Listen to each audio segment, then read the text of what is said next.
Hey folks, Randy Newberg. Thanks for tuning in this week to the Elk Talk series.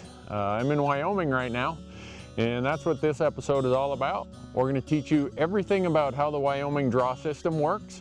Then we're going to explain some of the research tools that we use, maps, Google Earth, a service called Insider by goHUNT.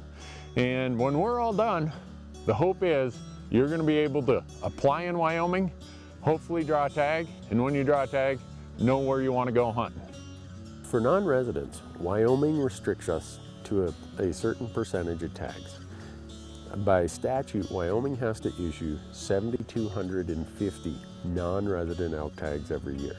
So the percentage of the limited draw tag, let's say, comes to 2,000. The other 5,250 then have to be issued as general tags in Wyoming. The limited tags get split into two pools for non-residents, and I'm going to just use an example that there's 100 non-resident tags for a certain unit. That would be unusual, that would be a lot for a unit, but let's just use this as an example. So Wyoming says of those 100 non-resident tags, we're going to put 60 of them over here in what's called the regular draw. We're going to put the other 40 in what's called the special draw. And you're probably asking yourself, what's the difference between the special and the regular draw? There really is no difference in the tag. The only difference is the price. The special price is almost $500 more than the regular price. So naturally, the draw odds over here in the special draw are usually better than they are in the regular draw. That's the only difference. So let's talk about these 60 tags that go in the regular draw. Of those tags, 75% of the tags in Wyoming are awarded to applicants based on how many preference points they have. The other 25% are based on just a random draw. So everybody goes in the preference point draw.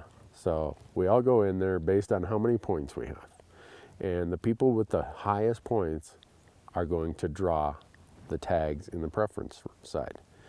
Then anyone who didn't draw on the preference side goes over into the random side. So the computer goes through and looks at who are the 45 people who applied for that unit with the highest point totals, and they get a tag. And then everybody else who did not draw in this preference point draw gets thrown over into the random draw. And like the word says, it's just random. So 15 people are going to be randomly selected with no attribute towards their points. Just random because they applied. 15 of those people are going to draw. So in the regular draw, that's how the 60 tags get allocated. Over here in the special draw, it's very similar. 75% or 30 of the tags are going to be awarded to people based on who had the highest preference points. The other 25% or 10 tags is going to be awarded strictly randomly.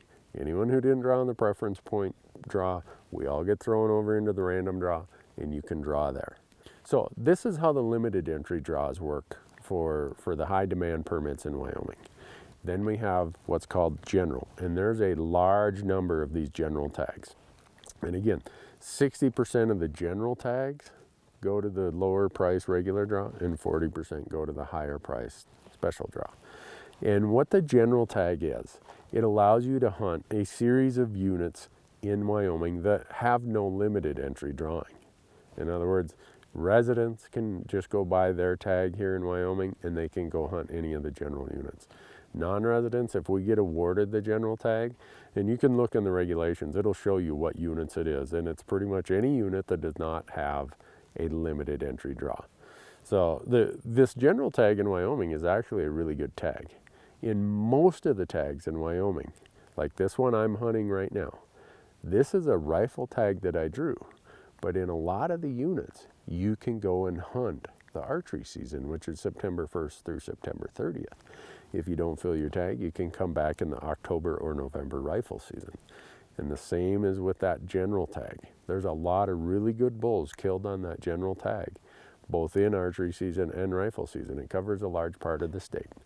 So those are your options if you want to put Wyoming on your list. Wyoming is a great elk state. It's got a lot of public land. It's got high quality elk. They manage for a very good success rate. If you're applying, the good news about Wyoming is you're going to find out sometime around February 20th if you drew. And that's well in advance of some of the other state deadlines. So when you're planning your schedule, planning your budget, Wyoming is a nice fit because it's early, you find out early. There's great elk hunting if you do draw, and if you don't draw, you find out early enough that you didn't put all your eggs in one basket. I want to show you a little bit of research tool that we use. It's called the Insider, and it's made by a company called goHUNT. I use it for my draw odds, I do it for my research, I do it for pretty much everything related to these western elk states that we're going to be talking about in the Elk Talk series. And what you do, you sign up for the Insider, and if you use the promo code HUNTTalk, you're going to get a $50 gift card from Sportsman's Warehouse, or your choice of a Gerber Vital scalpel blade knife, just for signing up. So once you're in here, it's really unique in that you say, all right, I want to use Wyoming. So I click on Wyoming, and I know I'm researching elk, so I'm going to click on elk. And then it's going to give me every elk unit in the state is going to pop up in a map of Wyoming. And it's over on the right, it's going to have every unit from unit 1 to 124 listed. And then I'm going to be able to search by, say, trophy potential. So I'm going to say 330-inch bulls. Which units have that? And which units have a success rate of 45% or better? And voila, here comes the map. It shows me every possible unit. Now I'm going to pick unit 30, the Aspen Mountain area, because everybody knows that's a really good unit. I'm not letting out any secrets there. It's going to say what the general size is. It's going to give an overview and snapshot. It's going to give a little buzz about what the trends are.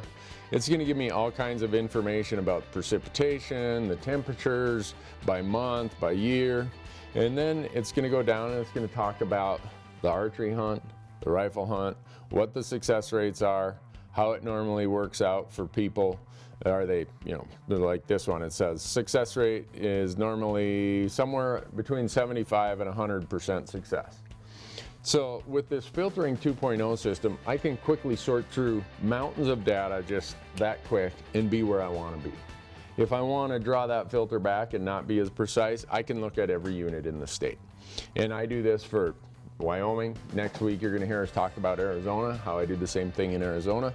And it's a very valuable tool. If you're serious about learning this Western stuff, figuring out where you want to invest these very valuable and hard-earned points that you might have accumulated, I would suggest you go to goHUNT.com, sign up for the Insider, and you better have a lot of spare time on your hands when you do that, because you're going to be spending a lot of time in front of your computer doing new stuff, learning new stuff.